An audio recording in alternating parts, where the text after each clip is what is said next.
Namaskar Vidyarthi Mitro. In Standard 11, today we are going to learn Unit 1st, The Journey of My Life from Earth to Everest. The Journey of My Life, મારા જીવનની યાત્રા from Earth to Everest. તળેટીથી તુંગ સુધી means પૃથ્વી સપાટીથી Everest સુધી. દોસ્તો, આજે આપણે એક એવી સંઘર્ષમય કહાની વિશે જોવા જઈ રહ્યા છીએ કે જે નિરાશ થયેલાઓને હિંમત પૂરી પાડે અને હિંમત હારી ગયેલાને બળ પૂરું પાડે અને સપના જોનારને પ્રેરણા પૂરી પાડે. એક એવી યુવતીની સંઘર્ષમય કથા જોવા જઈ રહ્યા છીએ કે જેને પોતાનો એક પગ અકસ્માતમાં ગુમાવી દીધો, તેમ છતાં તે હિંમત ના હારી અને તે સપનાઓ જોવા લાગી. એટલું જ નહીં, એક પગ ના હોવા છતાં પણ તેને એવરેસ્ટ સર કરવાના સપના જોવાનું શરૂ કર્યું અને અમુક જ વર્ષો પછી સમગ્ર વિશ્વમાં એવરેસ્ટ સર કરનાર પ્રથમ અપંગ મહિલાનો વિક્રમ તેણીના નામે કરી દીધો. દોસ્તો, આ યુવતી એટલે ભારતની અરુણિમા સિન્હા. દોસ્તો, અરુણિમા સિન્હા એ રાષ્ટ્રીય કક્ષાની વોલીબોલ પ્લેયર હતી અને એક દિવસ જ્યારે તે ટ્રેનમાં મુસાફરી કરી રહી હતી ત્યારે કેટલાક ઠગ્સ તેના ગળાની સોનાની ચેન તોડવા માટે આવ્યા, પરંતુ એ ઠગથી તે ડરી નહીં, હિંમત ના હારતા, નિરાશ ના થતા એમનો સામનો કર્યો અને એ 4 પીધેલા યુવાનોએ તેને ચાલતી ટ્રેનમાંથી બહાર ફેંકી દીધી અને ત્યારબાદ તેનો એક પગ એને ગુમાવવો પડ્યો. પગ ગુમાવ્યા પછી પણ એ હિંમત ના હારી દિલ્હીની એમ્સ હોસ્પિટલમાં તેનો કૃત્રિમ પગ ફિટ કરવામાં આવ્યો અને ત્યારબાદ એવરેસ્ટ સર કરવાના સપના જોવા લાગી. મિત્રો, મે 21, 2013 સવારના 10:55 કલાકે તે માઉન્ટ એવરેસ્ટના ટોપ પર હતી અને એટલા માટે જ આ આપણા માટે એક પ્રેરણાદાયક કહાની છે. ચલો આપણે એના શબ્દોમાં જ સાંભળીએ. The journey of my life from Earth to Everest.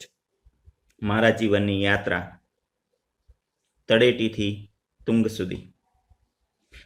Arunima Sinha was a national level volleyball player.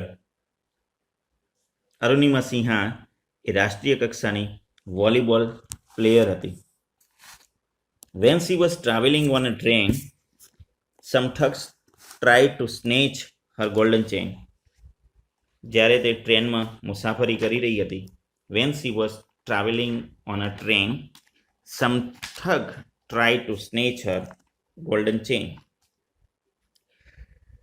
ત્યારે કેટલાક ઠગોએ તેની સોનાની ચેન ઝૂંટવી લેવાનો પ્રયત્ન કર્યો.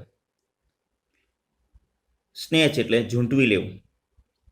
She fought back.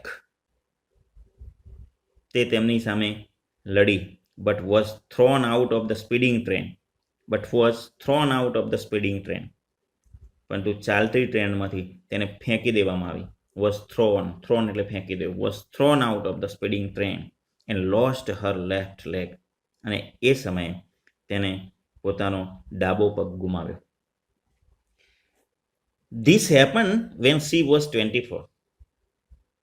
દોસ્તો, આ ત્યારે બન્યું કે જ્યારે તે 24 વર્ષની હતી. when she was 24, 24 વર્ષની હતી ત્યારે આ ઘટના બની.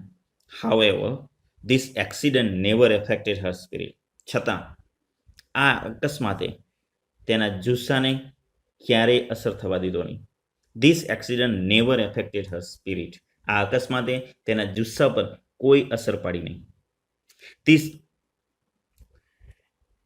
at All India Institute of Medical Sciences, AIIMS, All India Institute of Medical Sciences, Delhi, an artificial leg was fitted.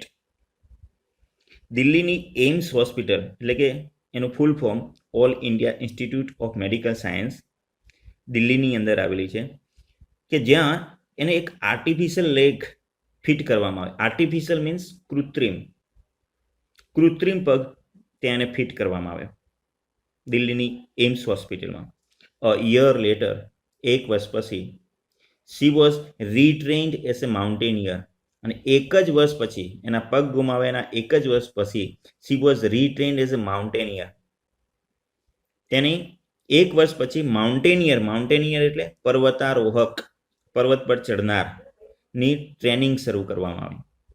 And became the first female with an artificial leg to scale Mount Everest, અને કૃત્રિમ પગ સાથે mount Everest સર કરનાર તે વિશ્વની પ્રથમ મહિલા બની. And became the first female, પહેલી સ્ત્રી female, with an artificial leg, કૃત્રિમ પગ સાથેની, ટુ સ્કેલ એટલે સર કરવો, માઉન્ટ એવરેસ્ટ સર કરનાર પહેલી સ્ત્રી બની. This is her unforgettable story of hope, courage and inspiration. Let's read 4 scenes of her life narrated in her own words. This is unforgettable story of hope. આ એક અનફર્ગેટેબલ સ્ટોરી છે. Unforgettable means કદી ભૂલાય નહીં તેવું, ન ભૂલાય તેવું. This is her unforgettable story of hope, Asha. Hope એટલે આશા, કરેજ એટલે હિંમત, એન્ડ ઇન્સ્પિરેશન એટલે પ્રેરણા. દોસ્તો, તેણીની આ આશા, હિંમત અને પ્રેરણાની અવિસ્મરણીય વાર્તા છે. Let's read 4 scenes of her life. ચાલો આપણે એના જીવનના 4 દ્રષ્ટાંતો વાંચીએ. Let's read 4 scenes of her life. Narrated in her own words. Narrate એટલે વર્ણવ, નેરેટ એટલે વર્ણન કરવું. Narrated in her own words એટલે કે પોતાના શબ્દોમાં વર્ણવેલા એના જીવનના 4 દ્રશ્યોને આપણે વાંચીએ. Scene 1. I had started dozing. I means અહીંયા અરુણિમા સિન્હા, જેને જાતે વર્ણન કરેલું છે એની પોતાની જીવનનું, એટલે આઈ એટલે અહીંયા અરુણિમા સિન્હા એ પોતે જ રાઇટર છે. I had started dozing. Dozing એટલે ઝોકા આવવા. મને ઝોકા આવવા લાગ્યા હતા. I had started dozing. My eyes were closed but my mind was awake. મારી આંખો બંધ હતી, but my mind was awake, પણ મારું મન જાગૃત હતું. I remember someone saying. મને યાદ છે કે કોઈ કહી રહ્યું હતું. આઈ રિમેમ્બર એટલે યાદ હોય. આઈ રિમેમ્બર સમવન સેઇંગ કે કોઈ કહી રહ્યું હતું કે Bareilly would come after some times, કે બરેલી થોડાક જ સમયમાં આવશે. I was in deep thought. હું ઊંડા વિચારોમાં ડૂબેલી હતી. I was in deep thought. હું ઊંડા વિચારોમાં હતી. ત્યારે આઈ ફેલ્ટ મને લાગ્યું a hand tugging at my gold chain. મને લાગ્યું કે કોઈક હાથ મારી સોનાની ચેન ખેંચી રહ્યો છે. ટગ એટલે ખેંચવું, બાય જર્ક, જોશથી ખેંચી લેવું. એટલે એને લાગ્યું કે મારી સોનાની ચેનને કોઈ ખેંચી રહ્યું છે. A girl's sixth sense is always her best companion. છોકરીની છઠ્ઠી ઇન્દ્રિય, સિક્સ્થ સેન્સ, અતિન્દ્રિય જેને કહેવાય, છઠ્ઠી ઇન્દ્રિય એ હંમેશા એની શ્રેષ્ઠ સાથી છે. Sixth sense is always her best companion. I ઇન્સ્ટિંક્ટિવલી opened my eyes. ઇન્સ્ટિંક્ટિવલી એટલે અંતઃસ્ફુરણા, ઇન્સ્ટિંક્ટ એટલે અંતઃસ્ફુરણા, ઇન્સ્ટિંક્ટિવલી એટલે અંતઃસ્ફુરણાથી, સહજપણે, મેં તરત જ સહજપણે આઈ ઓપન્ડ માય આઈઝ, મેં મારી આંખો ખોલી, and so 4 or 5 young men around me, અને એવી જેવી આંખો ખોલી અને શું જોયું? So 4 or 5 young men around me, અને મેં જોયું કે 4 થી 5 યુવાનો મારી આજુબાજુ હતા. Their drunken looks and behavior gave me an inkling of their intention. Their drunken looks એટલે તેમના દારૂ પીધેલ દેખાવ, and behavior એટલે વર્તન, ઉપરથી મને લાગ્યું કે તેમના ઈરાદાનો અણસાર મને આવી ગયો. ઇન્કલિંગ એટલે અણસાર આવવો, ઇન્ટેન્શન એટલે ઈરાદો. તો their drunken looks and behavior, તેમના પીધેલા દેખાવ પર અને એમના વર્તનથી એમના ઈરાદાનો મને અણસાર આવી ગયો. Their drunken looks and behavior gave me an inkling of their intention. I stood up in a flash, અને હું તરત જ ઊભી થઈ ગઈ, પડવારમાં ઊભી થઈ ગઈ. ને flash, stood up in a flash એટલે પડવારમાં ઊભી થઈ ગઈ. ટુ ટેલ ધેમ, શા માટે ઊભી થઈ? ટુ ટેલ ધેમ, તેમને કહેવા માટે, that I had no intention of parting with my chain, કે હું મારી ચેન ગુમાવવા માંગતી નથી. આઈ હેડ નો ઇન્ટેન્શન, મારો ચેન આપવાનો તમને કોઈ ઈરાદો નથી. સો દે કેમ ટુગેધર એટ મી, અને આવું જ્યારે એને કીધું કે હું તમને ચેન આપવા માંગતી નથી, ત્યારે એને કીધું તો તે લોકો દે કેમ ટુગેધર એટ મી, એક સાથે તેઓ મારી તરફ આવ્યા. Even though the compartment was full, even though એટલે છતાં. અહીંયા આ sentence expressing contrast. Even though the compartment was full, આખો ડબ્બો ભરેલો હોવા છતાં. Even though the compartment એટલે ડબ્બો, ગાડીનો ડબ્બો. કમ્પાર્ટમેન્ટ એટલે કેટલીક વખત સેક્શન પણ થાય, કે એની અંદર જુદા જુદા જે ભાગ હોય, મોટો ડબ્બો હોય અને એની અંદર જુદા જુદા ભાગ હોય, એને પણ કમ્પાર્ટમેન્ટ. અને કમ્પાર્ટમેન્ટ એટલે આખો કેરીજ, ગાડીનો ડબ્બો પણ કહેવાય. ઇવન ધો ધ કમ્પાર્ટમેન્ટ વોઝ ફૂલ, આખો ડબ્બો ભરેલો હોવા છતાં, none of my fellow passengers got up to even enquire, none of my fellow passengers got up to even inquire what was happening. None of my fellow passenger એટલે સાથે પ્રવાસ કરનાર. None of my fellow passengers, કોઈ પણ મારી સાથે પ્રવાસ કરનાર પૂછવા પણ ઊભું ન થયું. ગેટ અપ એટલે ઊભું થયું. Got up to even enquire, કોઈ પણ મારા સાથી મુસાફર પૂછવા પણ ઊભું ના થયું. વોટ વોઝ હેપનિંગ, શું પૂછવા માટે? કે શું થઈ રહ્યું છે, એ પૂછવા પણ ઊભું ના થયું. Forget about their coming to my rescue, મારી મદદે આવે એ વાત તો ભૂલી જ જવાની. રેસ્ક્યુ એટલે મદદ કરવી, બચાવ કરવો. ફર્ગેટ એટલે ભૂલી જવું, કે મદદ કરવા આવે એ તો ભૂલી જવાનું. પૂછ્યું પણ નહીં કોઈએ કે શું થઈ રહ્યું છે. આઈ હેડ નો ઓપ્શન, મારી પાસે કોઈ ઓપ્શન નહોતું, but to take them on, પણ તેમને સામે લડવું જ પડે એવું હતું. મારી પાસે એમને હાવી થયા સિવાય કોઈ જ ઓપ્શન નહોતું. સો આઈ કોટ અ યુથ, તેથી મેં એક યુવાનને પકડ્યો. Who was trying to size me up, કે જે મારી શક્તિનો તાગ મેળવવા પ્રયત્નો કર્યો હતો. I caught a youth who was trying to size me up, કે જે મારી તાકાત નો તાગ મેળવવા પ્રયત્ન કરતો હતો, એને મેં પકડ્યો. કેવી રીતના?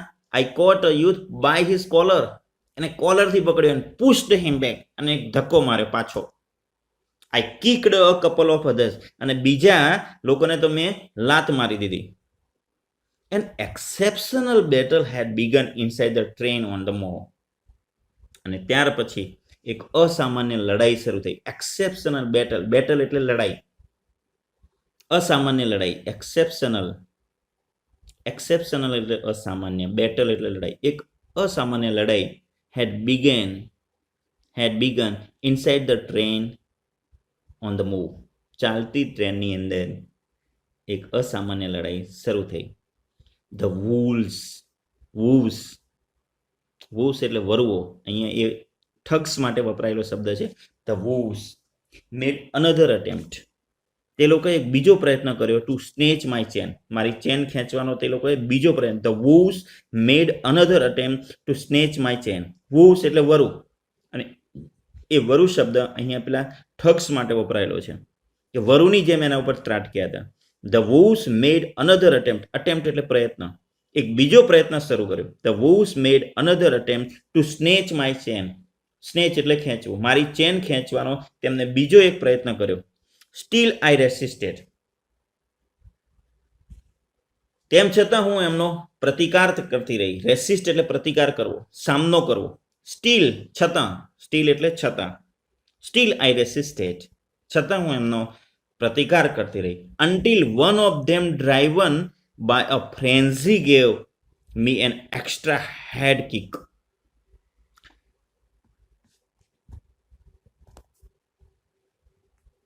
Until one of them, driven by a frenzy, gave me an extra hard kick. Hard kick એટલે જોશથી લાત મારવી.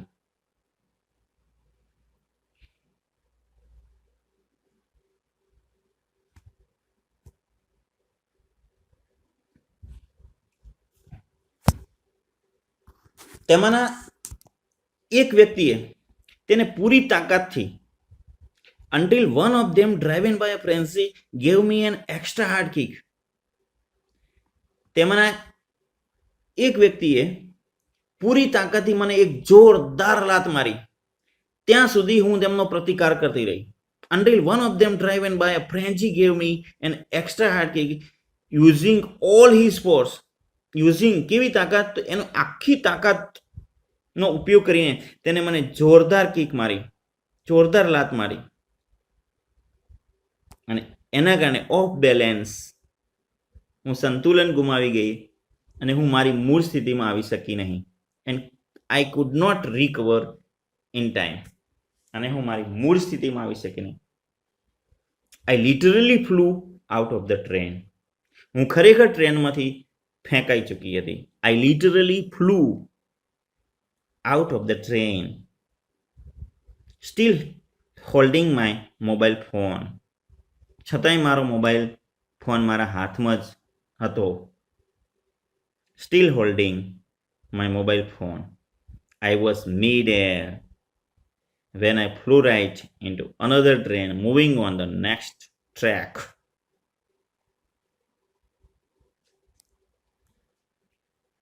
હું હવામાં જ હતી.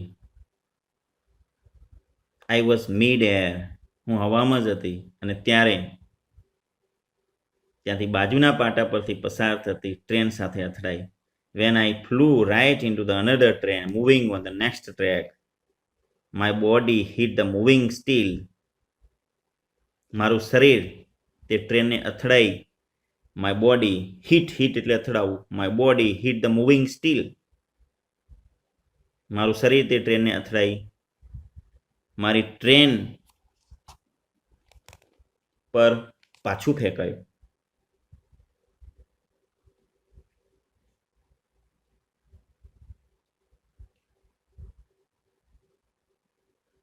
My body hit the moving steel and rebounded to my train. દોસ્તો, જ્યારે એ ફેંકાઈ ગઈ, જ્યારે બહાર ફેંકાઈ, એક વ્યક્તિને જોશથી કિક મારી અને એને એનું બેલેન્સ ગુમાવી દીધું અને એ બહાર ફેંકાઈ ગઈ, ત્યારે બાજુના પાટા ઉપરથી એક બીજી ગાડી પસાર થઈ રહી હતી.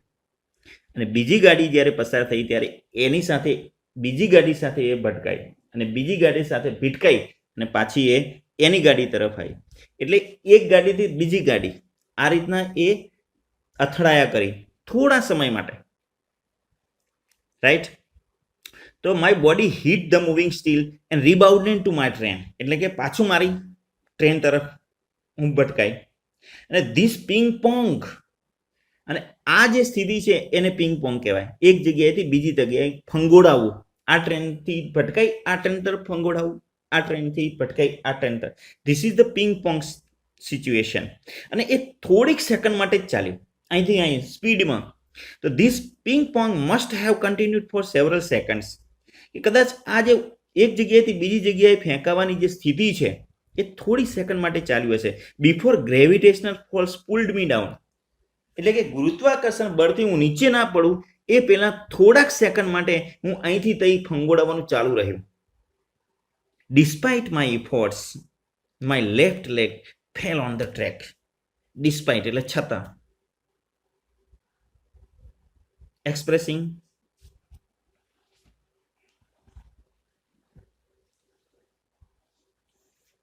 despite my efforts my left leg fell on the track. expressing contrast. અહીંયા પણ આ sentence expressing contrast. despite my efforts my left leg fell on the track. મારા તમામ પ્રયત્નો છતાંય મારો ડાબો પગ પાટા પર જ પડ્યો. My left leg fell on the track. Track એટલે પાટા. ખચાક આવો અવાજ આવ્યો. That was the sound of my leg getting chopped. ગચ્છા આવા અવાજ સાથે મારો પગ કપાઈ ગયો. That was the sound આવા અવાજ સાથે of my leg getting chopped. Get chopped કપાઈ જાઉં. There was no one to hear my intense scream. રાત્રિનો સમય હશે. કોઈ સાંભળવા વાળું મારી પ્રબળ ચીજ સાંભળનાર ત્યાં કોઈ નહોતું. There was no one કોઈ જ નહોતું to hear my intense scream. મારી જો પ્રબળ ચીસ સાંભળનાર ત્યાં કોઈ નહોતું. There was no one to hear my intense scream. I lay motionless for a while. હું ઘડીભર સાવ હલ્યા ચાલ્યા વગર ટ્રેનની પાછળની watching the red tail light. I lay motionless for while. હલ્યા ચાલ્યા વગર થોડા સમય માટે હું પડી રહી. લે એટલે પડી રહ્યું. I lay motionless for while watching the red tail light of the train. કારણ કે એ નીકળી એટલે ટ્રેન ત્યાંથી પસાર થઈ તેને પાછળની જે ટ્રેન છે એની રેડ લાઇટ એને દેખાયા કરતી હતી. Watching the red tail light કે ટ્રેનની પાછળની લાઇટ અંધારામાં એ જોયા કરતી હતી. until it dimmed and faded into the darkness, then I fainted. Now understand the sentence. I lay motionless for a while. થોડો સમય હું પડી રહી. એ સમય દરમિયાન એને શું જોયું? Watching the red tail light of the train.